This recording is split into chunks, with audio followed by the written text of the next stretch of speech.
Hello friends, welcome to this platform. स्वागत है आपका इस प्लेटफॉर्म में। कैसे हैं आप सब? आई होप कि आप लोग बहुत अच्छे होंगे। आज का जो सेशन है वो जेटेड साइंस का प्रैक्टिस सेट 2 सेशन है। इसके पिछले क्लास में मैंने प्रैक्टिस सेट 1 सेशन को पढ़ाया था, तो आज का जो सेशन है वो प्रैक्टिस सेट 2 है। ठीक है, तो वीडियो को पूरी देखिएगा, प्लीज़ स्किप मत कीजिएगा। ये सेशन आपके लिए बहुत ही ज़्यादा इंपॉर्टेंट है, जेटेड विद्यार्थी के लिए और सीटेड विद्यार्थी के लिए भी, क्योंकि साइंस का लगभग ऑलमोस्ट जो सिलेबस होता है वो मिलता जुलता है सीटेड और जेटेड का। ठीक है, तो इस सेशन को ज़रूर देखिएगा, इस सेशन को आप ज़रूर देखिएगा, आपसे रिक्वेस्ट है। ठीक है, तो हम लोग क्वेश्चन स्टार्ट करते हैं। क्वेश्चन नंबर 31, किस विटामिन को अपनी सक्रियता के लिए कोबाल्ट की आवश्यकता होती है? यानी पूछ रहा है यहाँ पे कौन सा विटामिन जो है उसको अपनी सक्रियता के लिए कोबाल्ट की आवश्यकता होती है। विटामिन B12 की, विटामिन डी की, विटामिन B2 की, विटामिन ए। तो इसका राइट आंसर होगा विटामिन B12 होती है। यानी ये विटामिन जो है, यानी विटामिन B12 जो होता है, इसको अपनी एक्टिवनेस रखने के लिए, अपने को एक्टिव रखने के लिए कोबाल्ट की जरूरत पड़ती है। ठीक है, तो ऑप्शन नंबर ए जो होगा वो राइट आंसर होगा। अगला प्रश्न है, निम्नलिखित में से कौन सा पादप हार्मोन मुख्यतः फल परिपक्वता के लिए उत्तरदायी है? यहाँ पूछ रहा है कि कौन सा प्लांट हार्मोन है जो फल का मैच्योरिटी के लिए उत्तरदायी है। साइटोकाइनिन, एब्सिसिक एसिड या अम्ल, एथिलीन या इनमें से कोई नहीं। इसका राइट आंसर होगा ऑप्शन नंबर सी। एथिलीन जो होता है ना, एक ऐसा हार्मोन है जो फल को क्या करता है, मैच्योर करने के लिए रिस्पॉन्सिबल होता है। जैसे 32 नंबर का option number C right answer. अगला प्रश्न है, निम्नलिखित में से किसका निर्माण हमारे शरीर में नहीं होता है? विटामिन ए का, कि प्रोटीन का, कि एंजाइम का, कि हार्मोन का? इसका सही आंसर है विटामिन ए। विटामिन ए का जो फॉर्मेशन होता है वो हमारे शरीर में नहीं होता है, ये याद रखिएगा फ्रेंड्स। अगला क्वेश्चन है, निम्नांकित भोजन में से किसके द्वारा प्रति ग्राम सर्वाधिक ऊर्जा प्राप्त होती है? यानी कि हम जो भोजन खाते हैं तो किसके द्वारा प्रति ग्राम सर्वाधिक ऊर्जा प्राप्त होती है, एनर्जी गेन होता है? प्रोटीन के थ्रू, कि वसा के थ्रू, कि सुक्रोज के थ्रू या ग्लूकोज के थ्रू? तो इसका राइट आंसर होगा वसा, यानी फैट। फैट जो होता है वो एनर्जी का सोर्स होता है। ठीक है, अगला प्रश्न है अगला प्रश्न है, पोषक तत्वों को मुख्यतः निम्नलिखित 2 वर्गों में विभाजित किया जाता है। पोषक तत्व जो होते हैं ना, यानी कि न्यूट्रिएंट्स, उसको 2 वर्गों में, 2 क्लास में डिवाइड किया जाता है। तो कौन कौन है? कार्बनिक एवं अकार्बनिक, प्राकृतिक एवं कृत्रिम, मांस एवं सब्जियां, इनमें से कोई नहीं। तो यहाँ पे राइट आंसर जो होगा वो ऑप्शन नंबर ए होगा, यानी कार्बनिक और अकार्बनिक। ठीक है, अगला प्रश्न है, जो विटामिन उपचायक रोधी भी है वे हैं। जो विटामिन जो है उपचायक रोधी भी है वे हैं ए, बी और डी, ए, सी और ई, डी, बी और सी, डी, ई और के। इसका राइट आंसर होगा आपका ऑप्शन नंबर बी, ए, सी, ई। ए, सी जो है, ए, सी, ई विटामिन क्या है, उपचायक रोधी होता है। ठीक है, अगला प्रश्न है, निम्नलिखित में से किसका सेवन बढ़ाना आपके भोजन में कार्बोहाइड्रेट का स्तर बढ़ाने में मदद करेगा? यानी कि अगर आप भोजन का सेवन कर रहे हैं तो इसमें से यहाँ पे भोजन में कार्बोहाइड्रेट का स्तर बढ़ाएंगे तो इसमें क्या सेवन करेंगे जिससे आपका क्या होगा, कार्बोहाइड्रेट का लेवल बढ़ जाएगा?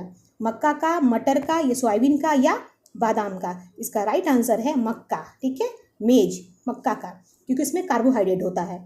अगला प्रश्न है, संतुलित आहार में कौन से घटक अधिकतम ऊर्जा प्रदान करते हैं? संतुलित आहार यानी बैलेंस डाइट में सबसे ज़्यादा ऊर्जा प्राप्त प्रदान कौन करता है, कौन प्रोवाइड करता है? कार्बोहाइड्रेट और प्रोटीन, वसा और कार्बोहाइड्रेट, वसा और रेशा, विटामिन और प्रोटीन? इसका राइट आंसर होगा ऑप्शन नंबर बी, वसा और कार्बोहाइड्रेट, क्योंकि फैट और कार्बोहाइड्रेट जो होता है ना उसमें बहुत ज़्यादा ऊर्जा होता है। ठीक है, तो संतुलित आहार में यानी बैलेंस डाइट में वसा और कार्बोहाइड्रेट का डाइट लेना चाहिए।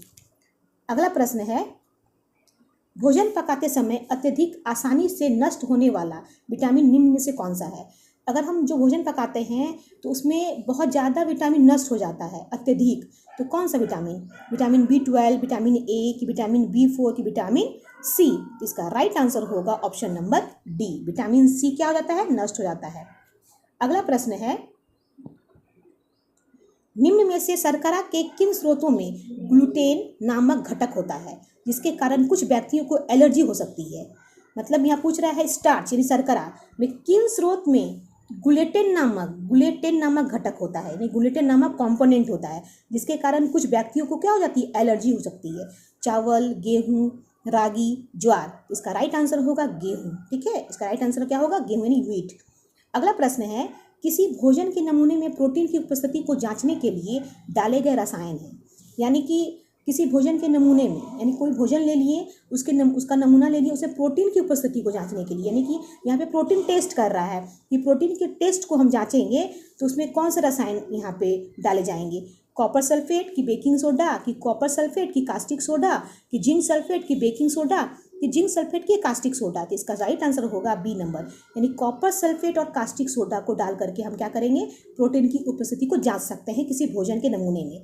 ठीक है, अगला प्रश्न है, अनार का खाने योग्य भाग है। अनार का खाने योग्य भाग कौन सा है, फल भित्ति, ठीक है, बी नंबर है अंतःफल भित्ति, सी नंबर है मांसल बीज चोल, डी नंबर है बीजाडंसन, ठीक है, बीजाडाशन। ठीक है, तो यहाँ पे 42 नंबर होगा सी नंबर, ये मांसल बीज चोल। ठीक है, अनार का खाने योग्य भाग का क्या होता है, मांसल बीज चोल। अगला प्रश्न है, बांझपन रोधी विटामिन है, यानी बांझपन, जो बांझपन होता है रोधी विटामिन कौन सा है, vitamin A, vitamin E, vitamin A या विटामिन के। तो इसका राइट आंसर होगा विटामिन ई। विटामिन क्या होगा, बांझपन रोधी विटामिन होता है विटामिन ई। अगला प्रश्न है, मानव तंत्र में निम्नलिखित में से कौन सा एक पाचन एंजाइम नहीं है। यानी कि मानव तंत्र में, मानव सिस्टम में, ह्यूमन सिस्टम में कौन सा एक क्या है, पाचन एंजाइम नहीं है, डाइजेस्टिव एंजाइम नहीं है। Trypsin, gastrin, ptyalin, pepsin. इसका राइट आंसर होगा आपका option number B, gastrin. Gastrin क्या पाचन एंजाइम नहीं है, तो ये वाला राइट इसका आंसर होगा। अगला प्रश्न है, लार किसके पाचन में मदद करती है, वसा, स्टार्च, प्रोटीन या विटामिन। इसका राइट आंसर होगा ऑप्शन नंबर बी, यानी जो लार होता है, स्लाइवा जो होता है ना, वो स्टार्च के पाचन में मदद करता है। अगला प्रश्न है, पित्त जमा होता है पित्ताशय में, ग्रहणी में, यकृत में, प्लीहा में। तो इसका आंसर होगा पित्ताशय में। ठीक है, पित्ताशय में। अगला प्रश्न है, वसा का पाचन करने वाला एंजाइम लाइपेज निम्नलिखित में से किसके द्वारा स्रावित होता है। यानी फैट का जो पाचन करने वाला एंजाइम होता है लाइपेज, निम्नलिखित में से किसके द्वारा स्रावित होता है। यानी लाइपेज एंजाइम जो होता है वो कहाँ से है, किसके थ्रू इसका सिक्रीशन होता है, गुर्दे के या अग्नाशय के या बड़ी आंत या यकृत। इसका राइट आंसर होगा डी, यानी यकृत, यानी लीवर। यकृत मतलब लीवर। अगला प्रश्न है, लाइपेज द्वारा वसा के जलीय अपघटन पर मिलता है। यानी लाइपेज के द्वारा वसा के जलीय अपघटन पर मिलता है क्या, वसीय अम्ल और एमिनो एसिड, वसीय अम्ल और ग्लिसरॉल, ग्लिसरॉल और एमिनो एसिड, ग्लिसरॉल और अल्कोहल। इसका राइट आंसर होगा बी नंबर, वसीय अम्ल, यानी फैटी एसिड और ग्लिसरॉल। क्या होता है, लाइपेज जब जैसे कि फैट है, ठीक है, ये फैट जब लाइपेज एंजाइम के थ्रू टूटता है, टूटने के बाद जो प्रोडक्ट बनता है वो प्रोडक्ट क्या है, वो प्रोडक्ट आपका फैटी एसिड है और ग्लिसरॉल है। ठीक है, अगला प्रश्न है 50 नंबर, निम्नलिखित में से कौन सा कार्बोहाइड्रेट के पाचन का प्रमुख अंतिम उत्पाद है। यहाँ पूछ रहा है कार्बोहाइड्रेट के पाचन का प्रमुख अंतिम उत्पाद होता है, वसा होता है कि लिपिड्स होता है कि ग्लूकोज होता है कि सेल्यूलोज होता है। इसका राइट आंसर होगा ग्लूकोज, यानी कि कार्बोहाइड्रेट का जब डाइजेशन होता है तो प्रोडक्ट के रूप में क्या बनता है, प्रोडक्ट के रूप में यहाँ पे ग्लूकोज बनता है। ठीक है, अगला प्रश्न है, शरीर का कौन सा अंग रक्त के शुद्धिकरण से संबंधित है। कौन सा अंग क्या है, रक्त को क्या कर रहा है, प्यूरिफाई करता है, शुद्ध करता है। हृदय, पित्ताशय, गुर्दा, स्प्लीन। इसका राइट आंसर होगा गुर्दा, यानी किडनी। गुर्दा मतलब किडनी। अगला प्रश्न है, वर्मीफॉर्म अपेंडिक्स 1, वर्मीफॉर्म अपेंडिक्स 1 क्या है, समजात अंग है कि अवशेषी अंग है कि विश्लेषी अंग है कि समरूप अंग है। इसका राइट आंसर होगा ये अवशेषी अंग है। ये क्या है, अवशेषी अंग है। अगला प्रश्न है, निम्नलिखित में से कौन सा एक पाचन तंत्र की भित्तियों से तेज गति से अवशोषित होता है। निम्नलिखित में से कौन सा एक पाचन तंत्र की भित्तियों से तेज गति से अवशोषित होता है। गर्म पेय के रूप में काली कॉफ़ी, विष के रूप में लिया गया डीडीटी, मदिरा के रूप में लिया गया अपरिष्कृत अल्कोहल, डेजर्ट के रूप में आइसक्रीम। तो यहाँ पे राइट आंसर जो होगा ऑप्शन नंबर सी, मदिरा के रूप में लिया गया अपरिष्कृत अल्कोहल। ऑप्शन नंबर सी जो होगा वो राइट आंसर होगा। अगला प्रश्न है, जीवित प्राणियों के शरीर में होने वाले निम्नलिखित में से कौन सी एक प्रक्रिया पाचक प्रक्रिया है? कौन सी प्रक्रिया क्या है? पाचक प्रक्रिया, यानी कि डाइजेस्टिव प्रोसेस है।